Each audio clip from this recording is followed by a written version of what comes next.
Stop. If you are walking into Costco on a Saturday afternoon, pushing a cart through a sea of people, thinking you're about to find a hidden deal, I need you to listen to me very carefully. You are already too late. You are literally picking through the scraps. The real deals, the ones where a $2,000 OLED TV drops to $400, or a pallet of high-end cookware is marked down by 80%, never see the light of day on a weekend. They are gone by Tuesday at 10:15 a.m. See, everyone knows about the hot dog combo. Everyone knows about the rotisserie chicken. But 99% of Costco members have no idea that there is a shadow schedule operating behind the scenes. A specific pricing rhythm that store managers use to liquidate inventory before the corporate metrics hit.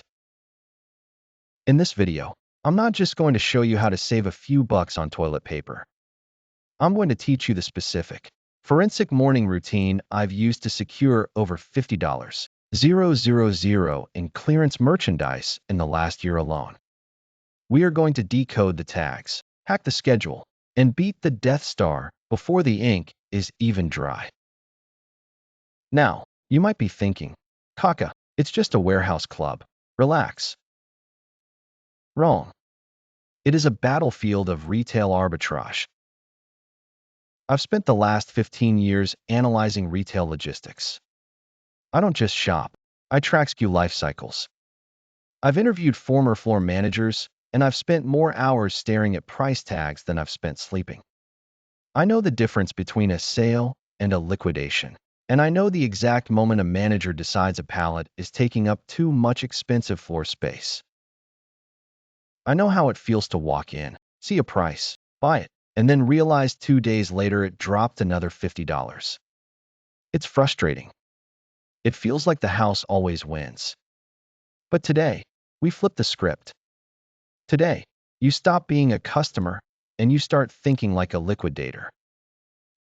Here is the biggest lie you've been told. Look for the 97. You've seen the TikToks, right? They tell you that if a price ends in 97, it's on clearance. And sure, that's technically true. But that is level 1 thinking. That is amateur hour. Here is the hierarchy of the price tag. You need to memorize this before we even talk about what time to set your alarm. The standard, 99. If it ends in 99, you are paying full retail. I don't care if it's a great value. You aren't beating the system. You're just funding it. The corporate, 97. Yes, 97 means a markdown. But here is the catch. It's a corporate markdown. That means head office in Issaquah, Washington, decided to lower the price nationwide. It's good, but it's not great. Everyone sees it, everyone buys it, and the discount is usually conservative. The Holy Grail. 00. This is what we hunt for. If you see a price ending in 00, or sometimes 88, your heart rate should spike. This is a manager markdown. This means the local store manager looked at that item and said, "Get this out of my face." Now, they are manually overriding the system to clear space. These deals are aggressive. We are talking pennies on the dollar. But because they are store-specific and limited quantity, they vanish instantly. And that brings us to the most important symbol in the building, the Death Star. If you look at the top right corner of a price tag and you see a small asterisk, that is the Death Star. Most people think this means sale. It does not. It means pending deletion. It means the Grim Reaper has come for that SKU. Once that bin is empty, it is never being restocked. Now, here is the secret sauce. When you combine a Death Star with a 97, or, even better, a 00, you have a code red liquidation event. The store has to get rid of it. They cannot send it back to the vendor. They cannot store it in the back. It must go. But here is where you are failing. You are looking for these tags at 6:00 p.m. after work. You are looking for them on Sunday. By the time you get there, the scalpers, the guys who buy 50 units to resell on Amazon, have already cleared the shelf. Why? Because they know the morning routine. Understand the psychology of the floor manager. They arrive early, way before the doors open. They walk the floor with a price gun, or these days, a tablet and a portable printer. They are looking for dead stock, items that didn't sell over the weekend, returns that are cluttering the service desk, or seasonal items that are expiring. They print those 00 tags at 8:30 a.m. or 9:00 a.m. They stick them on the boxes. Then, at 10:00 a.m., the doors roll up. If you are walking in at 10:05 a.m., those fresh 00 tags are waiting for you like gold nuggets in a stream. If you walk in at 5:00 p.m., hundreds of people have walked past them, picked them over, or bought them out. The secret morning routine isn't about waking up early. It's about synchronization. It's about being there when the ink is wet. But listen to me. You can't just show up on any morning. If you go on a Monday morning, you're actually making a mistake. Monday is often a recovery day for the staff after the weekend chaos. The real magic happens on specific days of the week, in specific departments. I know this sounds crazy, but stick with me. I'm going to break down the exact day of the week schedule, why Tuesday is better for tech, and why you should never buy clothes on a Friday. Hit that subscribe button right now because you do not want to miss what comes next. We are going deeper into the warehouse. If you take only one thing away from this entire series, let it be this. The retail calendar does not care about your work schedule. Most people assume Monday is the best day to shop. Logic says, the weekend rush is over. They must be restocking. That is amateur logic. On Monday morning, the staff is hungover from the weekend war zone. They are in recovery mode. They are focused on basic restocking, filling the holes in the pallet racks, and cleaning up the mess. They aren't looking at strategic markdowns yet. They are just trying to survive. The magic happens on Tuesday and Wednesday mornings. Here's why. By Tuesday, the recovery is done. The managers have had their weekly sales meetings. They have looked at the numbers. They know what didn't sell over the weekend, and more importantly, they know what new inventory is coming off the trucks on Thursday to prep for the next weekend. This creates a pressure cooker. They have 48 hours to clear floor space. This is when the pricing gun comes out. This is when the Death Star items get slashed from $49.97 to $19.00. I call this the midweek purge. If you can align your morning routine to hit the warehouse doors at 10:00 a.m. on a Tuesday or Wednesday, you are statistically far more likely to find those manager overrides. But it's not enough to just show up on Tuesday. You need to know where to look, because different departments operate on different cycles. Let's talk about the clothing graveyard. You know those tables in the center with the jeans and hoodies? That is center court. Do not look for deals there. That is prime real estate. You need to look for the clothing racks that are jammed between the aisles, usually facing the frozen food section or pushed toward the back. When a clothing item is down to the last few sizes, say 3 smalls and 1 XXL, they pull them off the main table and stuff them on a random round rack. I have found $20 weatherproof jackets marked down to $4.00 simply because they were the last 4 left and the manager wanted the table back for a new shipment of swimsuits. Now, let's talk tech and electronics. These markdowns are harder to predict, but they almost always happen immediately after a new model release. But here's the trick. Look at the display models. Ask the manager in the red vest, when is this display model going for sale? They have a date. It's in the computer. If you are there the morning that display SKU goes inactive, you can walk out with a generic soundbar or a high-end blender for 60% off. But you have to ask. You have to be the first face they see when they decide to pull the plug. Now, let's talk about the physical geography of the store. Costco is designed to trap you. It is a psychological labyrinth. When you walk in, you are hit with the fence. That's the pile of TVs, laptops, and jewelry right at the entrance. Ignore it. Walk past it. Do not make eye contact with the 85-inch screen. That is the wow section. It is designed to make you spend money, not save it. The deep clearance, the 00 deals, are almost never at the front. Why would they put them there? They want to sell the full-price stuff to the casual shoppers. You need to hunt the end caps of the inner aisles. An end cap is the shelving unit at the end of the aisle. The ones facing the main drag are usually sponsored products or full-price features. But the end caps facing the back of the store? Or the obscure corners near the tire center and the automotive aisle? That is where the orphans go.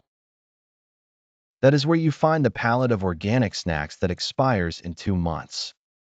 That is where you find the high-end camping gear in October. I call this the shadow zone. It's dark, it's quiet, and it's where the profit margins go to die. Here is a tactic that separates the pros from the casuals.